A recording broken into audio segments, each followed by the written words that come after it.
Alright, so let's make this short and sweet, and please press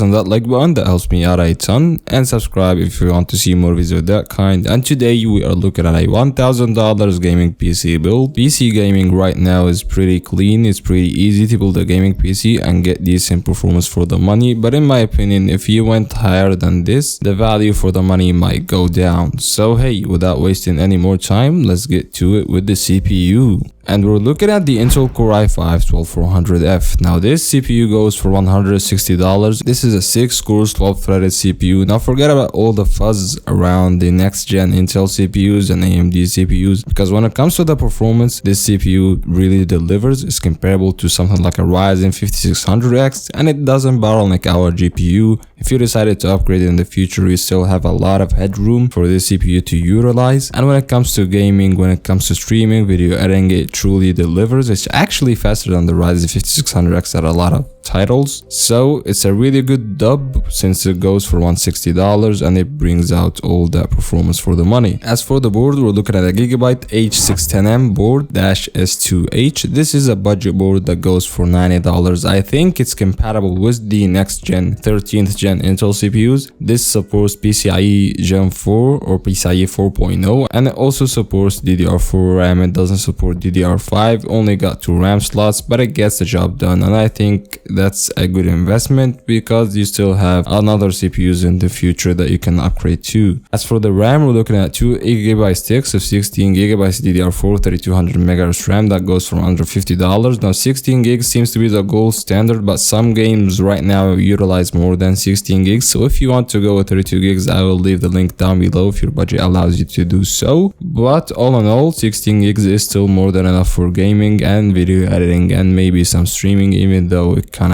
gets harder every time you put a lot of load on it. As for the SSD, we're looking at a 1TB SSD because 1TB seems to be a lot of space. Now this would put our PC budget at around $1,000.55 again. If you want the absolute cheapest of the cheapest thing, you can go with a 512GB SSD, but I wouldn't recommend it. 1TB SATA is more than enough and it gets the job done with the fast boot up times and loading speeds. Now with the GPU, we have 2 options, but my favorite options of course is the RTX 3070. This GPU goes for $600. You can get it for $580 at sometimes when it goes on sale on Amazon, or you can get it used from eBay because these GPUs have been utilized for mining and it hasn't been utilized for that long, so you can still take advantage of them and get the same performance from a new GPU with like $100 discount. But in my opinion, this is the best performing GPU on the market right now. This is the best value for the money GPU when it comes to the pricing for the performance you're getting. You're getting the bleeding edge, or the,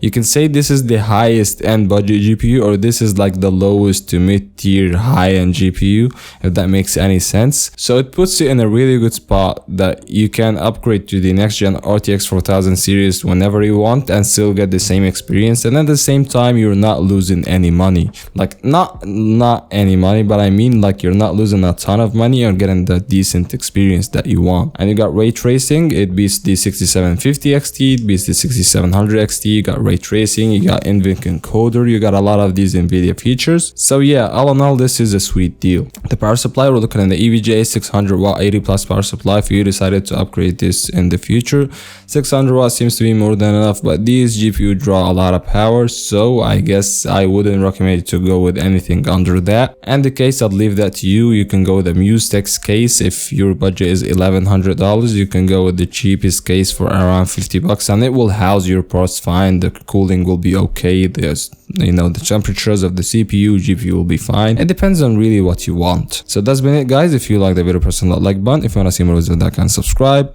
See you in the next one, and peace.